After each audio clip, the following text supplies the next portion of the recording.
اور دوسرا وظیفہ جو اس دن بتلایا تھا وہ یہ تھا سبحان اللہ والحمدللہ ولا الہ الا اللہ واللہ اکبر ولا حول ولا قوت الا باللہ۔ میرے بھائیو، مختصر کر کے میں آپ کے سامنے رکھتا ہوں، رسول اللہ صلی اللہ علیہ وسلم نے فرمایا ہے کہ یہ جو تسبیح ہے نا، یہ اللہ کو بڑی پسند ہے۔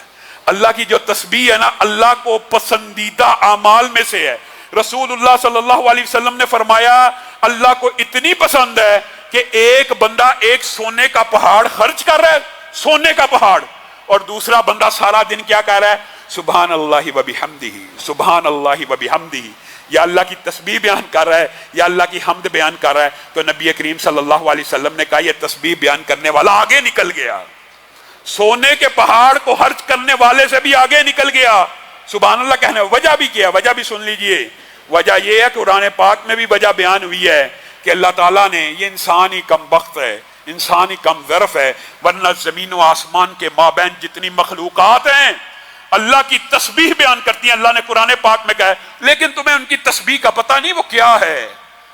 اور اگر انسان غور و فکر کرنے والا ہو نا، انسان کو وہ مخلوقات کی اطاعت اور تسبیح بھی مل جائے گی، مل سکتی ہے۔ ایک اندازہ تو لگایا جا سکتا ہے۔ کبھی آپ نے دیکھا یہ پلانیٹری سسٹم، یہ کاسمولوجی کے اندر سٹارز، زمین، جتنے بھی سیارے ستارے ہیں، یہ اللہ کے حکم کے ایسے تابع ہیں۔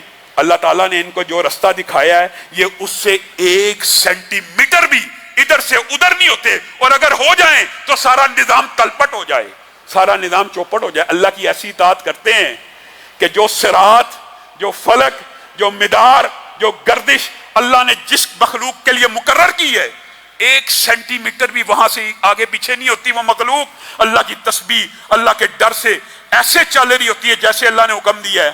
اور انسان سبحان اللہ، صراط مستقیم بھی بتا دی، قرآن بھی بتا دیا، رستہ بھی بتا دیا، پھر بھی اپنی مرضی سے کبھی ادھر کو نکل جائے گا، کبھی ادھر کو نکل جائے گا۔ وہ مخلوقات اللہ کی ایسی اطاعت کر رہی ہیں، ایسی تسبیح بیان کر رہی ہیں کہ 1 سینٹی میٹر بھی آگے پیچھے نہیں ہوتی۔ اور اسی لیے وہ جو حدیث پہلے آپ کے سامنے رکھی ہے نا، اس کے اندر یہ الفاظ موجود ہیں، دنیا بھر کی مخلوقات کو اگر رزق دیا جاتا ہے تو سبحان اللہ و بحمدہ کی وجہ سے دیا جاتا ہے۔ وہ اس کی تسبیح بیان کر رہی ہوتی ہیں، اور اللہ تعالیٰ اس لیے ان کو رزق دیتا ہے۔ میرے بھائیو، یہ جو کلمے ہیں، بخاری شریف میں آپ نے اس کے بارے میں حدیث پڑھی ہے، کلمتانی خفیفتانی علی اللسان ثقیلتانی فی المیزان حبیبتانی الی الرحمن۔ یہ 2 کلمے بڑے زبان پہ ہلکے ہیں، سبحان اللہ و بحمدہ، سبحان اللہ العظیم۔ کتنے ہلکے ہیں لیکن میزان کو بھر دینے والے ہیں، میزان کو وزنی کر دینے والے ہیں، رحمان کو بڑے پسند ہیں۔ وجہ کیا ہے؟ وجہ یہ ایک تو اللہ کی آپ نے تسبیح بیان کی، اور اس کے بعد اللہ کی حمد بیان کی۔ تسبیح بیان کرنے سے رزق بھی دیا جاتا ہے، حمد بیان کرنے سے رزق بھی دیا جاتا ہے، لیکن نبی کریم نے ایک عجیب بات کہی ہے، سبحان اللہ۔ اللہ تعالیٰ کی عطا کے اوپر بھی بندہ قربان جائے۔ نبی کریم صلی اللہ علیہ وسلم نے فرمایا جب کوئی بندہ کہتا ہے نا الحمدللہ، جب صرف یہ کہتا ہے الحمدللہ، تو اللہ تعالیٰ نے جو نعمت دی ہوتی ہے، بتائیے نعمتیں کتنی ہیں؟ آنکھ نعمت ہے، دل نعمت ہے، لاکھ روپیہ بھی نعمت ہے، کروڑ بھی ہے۔ دنیا میں آج ایسے لوگ موجود ہیں نا جن کو اللہ نے 1 ارب دیا ہوا ہے، 1 خرب والے بھی دنیا میں موجود ہے نا۔ ایک بندے کو 1 ارب روپیہ مل گیا، سمجھانے کے لیے کہہ رہا ہوں، اس نے جواب میں کیا کہا؟ الحمدللہ۔ اللہ تعالیٰ نے یہ جملہ اتنا پسند کیا، اللہ نے کہا یہ جو الحمدللہ ہے یہ میرے عطا کردہ 1 ارب سے بہتر ہے۔ یہ صحیح حدیث کے الفاظ ہیں کہ جب کوئی بندہ اللہ کی کسی نعمت پہ الحمدللہ کہہ دیتا ہے تو اللہ ایسے بڑھ کے قبول کرتا ہے اور کہہ دیتا ہے، نبی سنا دی جاتی ہے جو نعمت عطا کی نا وہ اس سے ہلکی ہے۔ اللہ اکبر۔ حالانکہ دیکھیے آنکھ کی نعمت انسان کو کتنی بڑی لگتی ہے، انسان سوچے اللہ آنکھ کا شکریہ ادا کرتا ہوں الحمدللہ۔ اب یہ الحمدللہ آنکھ کی عطا کردہ نعمت سے باری ہو گیا۔ اللہ کی مرضی ہے، اللہ کی عطا ہے، یہ اللہ کی دین ہے۔ آپ اور میں اللہ کا شکریہ ادا نہیں کرنا چاہتے؟ وہ رب اتنا رحمان ہے، وہ بندوں کو چاہتا ہے بندے جہنم میں چلے جائیں، عذاب بھگتیں۔ جب ماں نہیں چاہتی کہ میرا بیٹا آگ میں جل جائے، رب کیسے چاہے گا؟ رب نے یہ بہانے بنائے ہوئے ہیں۔ رمضان کا موسم اسی کام کے لیے آیا ہے کہ کم از کم اس میں ثواب کے وہ طریقے اختیار کر لیے جائیں۔ اور ام ہانی کی حدیث ہے، انشاءاللہ اسی وظیفے پہ بات ختم کریں گے، اگلا وظیفہ انشاءاللہ اگلے درس میں بیان کریں گے یہ جو سبحان اللہ والحمدللہ ولا الہ الا اللہ واللہ اکبر ولا حول ولا قوت الا باللہ آپ کو اس دن بتایا تھا 100 مرتبہ پڑھنا ہے، پڑھ رہے ہیں کہ نہیں پڑھ رہے؟ ان 10 دنوں میں پڑھنا ہے اور اپنی زندگی کے اندر اس کو جاری و ساری رکھنا ہے۔ اس کا اکیلے کا اجر و ثواب ام ہانی کی اور دوسری حدیث کو اکٹھا بیان کرتا ہوں، وقت تیزی سے گزر رہا ہے، وہ یہ ہے کہ جو 100 مرتبہ ان کلمات کو ادا کرتا ہے، نمبر 1 اس نے 100 قلادہ پہنے ہوئے اونٹوں کو زندہ کو اللہ کی بارگاہ میں دے دیا، نمبر 1 بات۔ نمبر دوسری بات، جو 100 مرتبہ پڑھتا ہے اس نے 100 زین پوش گھوڑوں کو اللہ کے راستے میں جہاد پہ دے دیا، اور جو 100 مرتبہ ان کو پڑھتا ہے اس نے بیت اللہ میں 100 اونٹ ذبح کر کے اللہ کی بارگاہ میں تقسیم کر دیے۔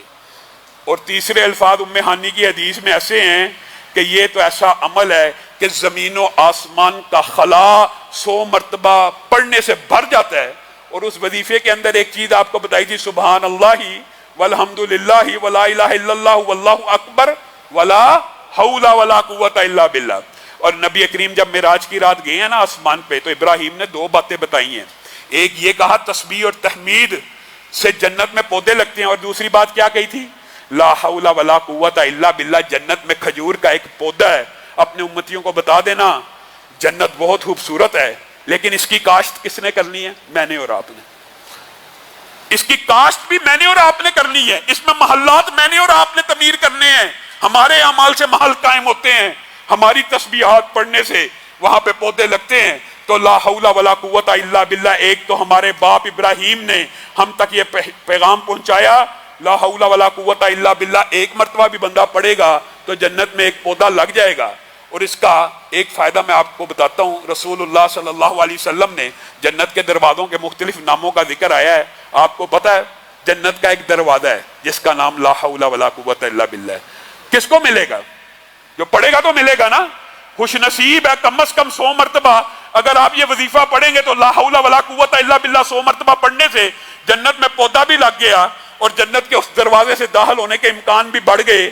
اور نبی کریم صلی اللہ علیہ وسلم نے فرمایا لا حول ولا قوت الا باللہ صرف جنت کا دروازہ نہیں ہے، جنت کا ایک خزانہ بھی ہے۔ لا حول ولا قوت الا باللہ پڑھو گے وہ خزانہ بھی مل جائے گا، یہاں سے تیاری کرو گے۔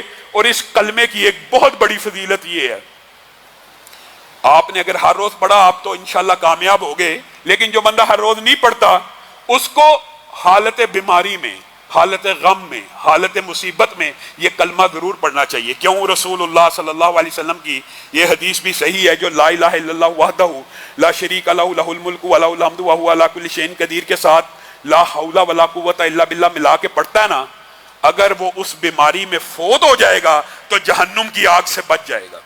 اور لا حول ولا قوت الا باللہ 100 سے زائد بیماریوں کا علاج ہے، جس میں سے سب سے چھوٹی بیماری دل کی ہے۔ آپ بتائیے، دل کی بیماری کو ہم سب سے بڑا سمجھتے ہیں، آپ لا حول ولا قوت الا باللہ کثرت سے پڑھا کیجئے۔ بلکہ یہ 2 وظیفے، ان کے آج چند فضائل آپ کے سامنے رکھے ہیں، یہ آپ نے اپنی زندگی میں ہر روز 100 مرتبہ، ایک تو یہ تھا کہ آخری 10 دن پڑھنے ہیں اور ان 10 دنوں کے بعد اپنی زندگی کا حصہ بنا لینے ہیں۔ سبحان ربک رب العزت عما یصفون وسلام علی المرسلین والحمد للہ رب العالمین۔